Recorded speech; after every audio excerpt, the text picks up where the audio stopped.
awụ anyị na-awapụta gị ife ndị akpọrọ ndị okenye ndị nọ n'isi ụlọ anyị unu ọpụtago n'anwụ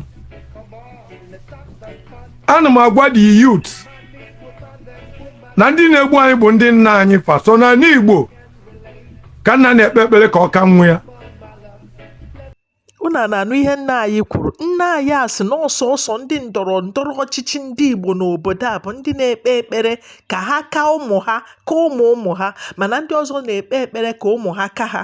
Ndị Igbo na-ekpe ekpere ka ha kagide ụmụ ha, ka ha chigide banye n'ala ini, chigide kpawugide Nnamdi Kanu kpawunye n'ini, ka ha si wee kpawa ụmụ nwanne anyị ndị ọzọ aka ha dịcha ọcha. Ndị Igbo ndị ndọrọ ndọrọ ọchịchị tụfịa akwa unu ndị arụ. So na n'Igbo ka nna na-ekpe ekpere ka ọ ka nwe ya. O mebego ozi ndị Yoruba Soworu na-etekizi lead karapụ Nnamdi Kanu fana onye enyi ya na-agwa anyị patan ụdị aghụghọ nna anyị fa na aghọ. Ọ bụrụ mụ na-ekwu na ọ dị out there na social media the same problem ka anyị nwere oge Ojukwu nata ka nkọọlụ unu. Oge Ojukwu na-anata the ruling party enwe bụ NPP fa chọrọ ka Ojukwu nata. Oluo ka Ojukwu nata fa chọrọ ka fa take the glory because all MPN kpọnatala Ojukwu under Shagari ke ndị mmeri ọ dị possible. Let Chubu Ọkadigbo, let Alex Ekwueme, may their soul rest in peace. Ojukwu wee jecha bata anyị nwa bụ ụmụ nwanne wee bula ya buso Ojukwu.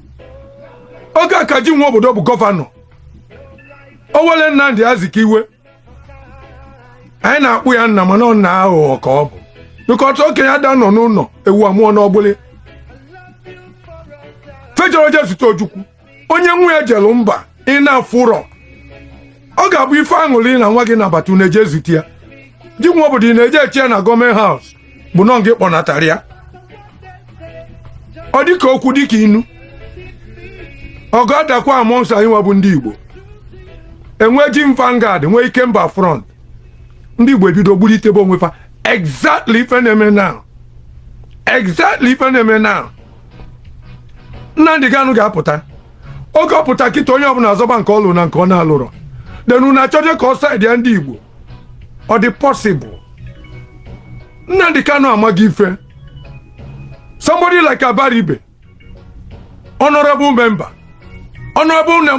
Obi Agụọcha Prince nne ya bụ eze nwa ọgaranya riju afọ ọ na-aba mba ọsọfanwa bụ ndị anyị nwere na House of Rep, ọsọfanwa ka anyị nwere na Senate, ọsọ mmadụ Igbo bụ ndị Igbo nọ na Senate and Rep.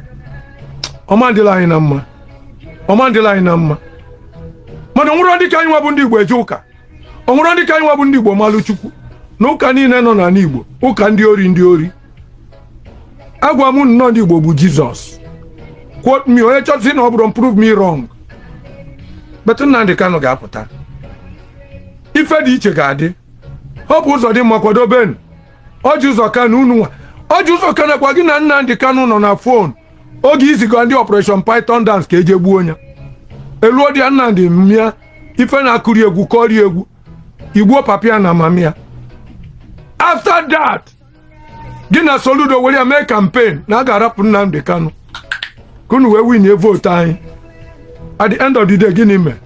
Ọji Ụzọ Kanu pụọ na TV a na-ajụ gị maka Nnamdi Kanu si na decision Tinubu na judiciary dị good because na atụgo gị nga ị ka ga-eje nya nga anụ gbanata echi bụ nta ị ka ga-eje dat nga Igbo ezigbote onye ori azụ and ifela dị eme gị ị ka Peter Obi dị popular. Yes you are ịdị popular karịa Peter Obi because ị bụ onye ori a convict go gị ijego nga ichela Abia State for 24 years onwere inwe to show why ga-eji man dị popular karịa Peter Obi? Why ga-eji man dị popular karịa Peter Obi?